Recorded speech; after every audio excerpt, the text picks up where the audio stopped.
Cascade Trekker bug out. Okay, October 9th, 2024. So what I think is this is a great opportunity to kind of recap the year and kind of set some expectations for next year and the future. Okay, I'm going to try to put everything in perspective for this year. I'll start with, of course, the beginning trips. I recall the Pioneer Mountains, Smiley Mountain, and the Lost River Range. Mid to beginning June, just surprising how little snow was left over there. It wasn't an incredible snowfall year.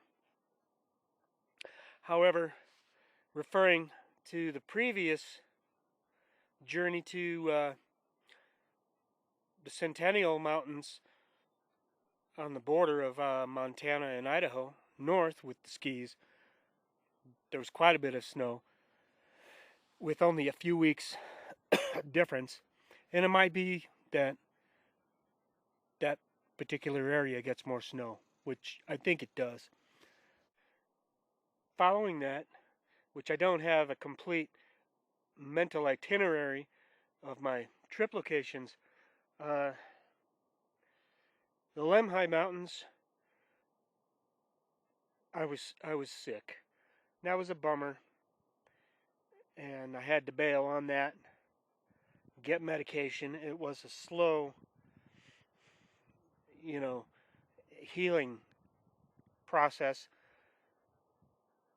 Not that I was super sick, but I was, compromised and couldn't have my journeys.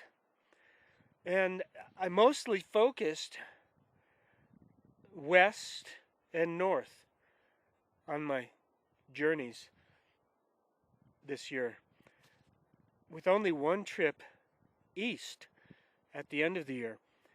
The Blackfly Hatch was just rotten. It's been years since I've experienced that, and that was the Weber Creek adventure. So here I have two fails that eventually I repeat with success. Both of them just amazing journeys, accomplishment.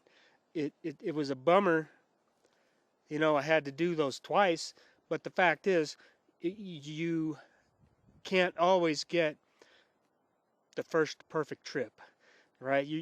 You'll try for something, but then you'll say, man, I want to come back here and do it right. Sometimes that takes more than just one season. Okay, so it was a great accomplishment to make that massive loop in the Lemhi Range, and this was up in the Beaverhead Mountains. Referring to another one, which this was just right after I got sick. I believe I was even on medication. This was the Jim McClure Jerry Peak Wilderness Loop. This was highly sought after. Those upper alpine areas, which are hard to classify as alpine because it's just, 9,500 plus foot sage. Anyway, this was another accomplishment. So 3 repeat accomplishments, one a year later, with the trail location flub and getting a ride. One thing I need to mention here, which was a big deal for me, I came back from that trip and an 89-year-old guy got lost back there. He got lost because I called search and rescue to explain the situation. He got lost at the very same place I got lost, and I suggested that they look down the trail that I went down. And of course, well, that's where he was. He was out there for 10 days. He'd even seen some people go by. 89 years old. I think your mental faculties are fading, and wild journeys should be kind of kept in check. I have to say the fire smoke was very limiting this year, and it was psychological living in Idaho Falls. The Snake River drainage, which is huge up here, it's like this, 300-mile square lava field, but it filled with smoke, and it was daunting to try to imagine where to go to get away from it. I was searching on AQI.gov or something like this, where I would click on places, look for air quality alerts and things, but it was just such a downer that it kept me kind of locked down at home for quite a while. I can't compute the amount of days missed on journeys. Okay, I'll just guess 3 to 4 weeks, and that's way too much to be on vacation and not be up in places like this. To expound on that, it was very strange that I would go away from Idaho Falls towards forest fires, get there, and there wouldn't be any smoke. And it would be just random. One day would be smoky, the next not. It wouldn't be because of the wind. It wouldn't. It seemed like a couple times after it rained, the smoke got sucked back in there. And it's almost like we need a smoke forecaster nowadays. Just a bad summer for smoke. All right, we can talk about equipment and gear. I had to put $500 into the motorcycle at the beginning of the season, and this was budgeted. Next year, I'm going to try to slim it down, but I have a rear tire that's, I doubt it will make it through next summer. Okay, my boots took a dive. These are replacement boots. Danner boots. You recall me pointing out stitching falling apart in a pair of boots after 50 miles of backpacking. So this was $130. These were my replacement boots. These are the Danner Vitals. All right. This was another 10-day setback. I wasn't sure if I should hike with my boots that are falling apart, which would have been all right, but there were holes, a hole in one of the boots. That would, suck if you got water directly into the bottom of the boot. I had to send those back. I had to get rid of them, and they were great. I got credit, and I got a couple pairs of used boots. So hopefully you'll be with me next year, and I'll point them out. Okay, the Vitals took a rough time to break in. I think it's because of this solid back here. The heel took a lot of abuse. But I feel that they're you know, solid boots with this whole bottom sort of, you know, it's like you imagine it being a boat to just trek through mud and water and snow and whatever. Um, I really don't have any complaints. You know, if it takes breaking in and some blisters for a decent pair of boots, I'm all about that. Uh, Another financial setback was the replacement of this camera, which was $90. You know, $200 in my pocket is 2,000 miles on that motorcycle, believe it or not. You know, so $200, you know, that's 3 or 4 backpacking trips. But things happen, and I'm okay with that. Other than that, the gear has all stood up fairly well. I want to point out a couple positive aspects of my gear this year. Bear spray. First year carrying bear spray. Just a good comfort level. So, coupled with the bear spray is also the air horn, right? So I've got 2 defensive weapons, not only for bears, cougars, moose. That's about it. Another bonus this year was this rain poncho.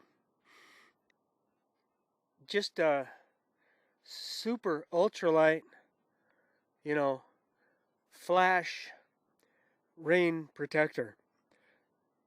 And, you know, I haven't had to deal with much rain in this region over the last 2 years. You know, mostly I could hunker down in the tent. You know, if you've got a waterproof shelter and a warm bag, it's all you really need to get through the next one. The Sea Summit inflatable air pad is probably my new go-to air pad. I've realized it's lightweight, lighter than the Ridge Rest, and to compare it to staying warm with using this ultralight accordion pad that's, you know, whatever spongy material it is, I'd rather carry that inflatable air pad because you're not dealing with any cold coming from underneath. You know, which sometimes, you know, requires you to carry some extra stuff to really use only to pad underneath. For instance, rain pants and a rain jacket. Okay? Take those out of the equation, bring in that poncho and the inflatable pad, and I think it's a good combination. I'm gonna rock with that next year. I've been really thinking about next year, next summer, 2025, and from my location in Idaho Falls, there's only one thing east that I want to explore, and it's Boulder Mountain Wilderness. Real close to the Jerry Peak, Jim McClure Wilderness area in the Pioneer Mountains. Sawtooth Mountains just don't do anything for me. It's just like up and down, all up and down, up and down, up and down. Okay, you got some interesting lower elevation terrain. I'm the guy that likes to get up to 10,000 feet and see for miles in every direction. So, with that being said, I might try another move. Uh, I'm thinking a little bit further north and east, which could put me on the border of Montana or Wyoming to explore more of Yellowstone. There's other wilderness areas around there. Huge, huge, tall mountain ranges. And I really find it interesting to escape from, high desert sage, which is just, you know, absent of trees and cover and quotation marks life, and get up into a place where you've got massive trees, water draining, just sort of like islands in the desert, islands in the sky. These are thoughts for next year or the future. What I have to, you know, profoundly profess is that these places are grizzly terrain. Uh, I've been avoiding the grizzly for 2 years, being in this region. It's just the last animal I don't want to encounter. However, now after a season of carrying the bear spray and the air horn, I'm just kind of feeling more confident about this. And I've been vacillating between whether or not to purchase a sidearm. And if I go into this brown bear habitat, I will be carrying a sidearm. It's just, for $300 or $400, it's the question of life or death. And I've decided positively to look into this. And this is probably going to be this winter. Lastly, on this recap of 2024, it was the year for me to see bull moose, with one relatively close encounter, two distant, yet, solitary encounters. Really interesting to see these guys.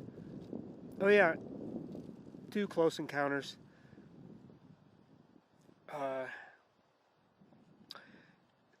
I'm not afraid. They're just people out here. Wolves. I experienced encountering two wolves in the Jim McClure Jerry Peak Wilderness. Again, they're just people. I'm in their home, and I hope to consider myself a guest, being just a benign, nature-loving character. Owl encounters, my most favorite. The snowy owls in the Bridger Wilderness was just stunning. I would have loved to film that, but I just couldn't tear myself away from watching these two owls circle around me. I can't say how much that encounter impressed me. No bears this year. If I say no bears, does that include a bear grunting from in the forest? last year, yeah, I heard a bear, and just before that, it was 20, is it 2021 summer that I had that black bear around my camp. I don't look forward to bear encounters, and I'm pretty thankful I haven't encountered any.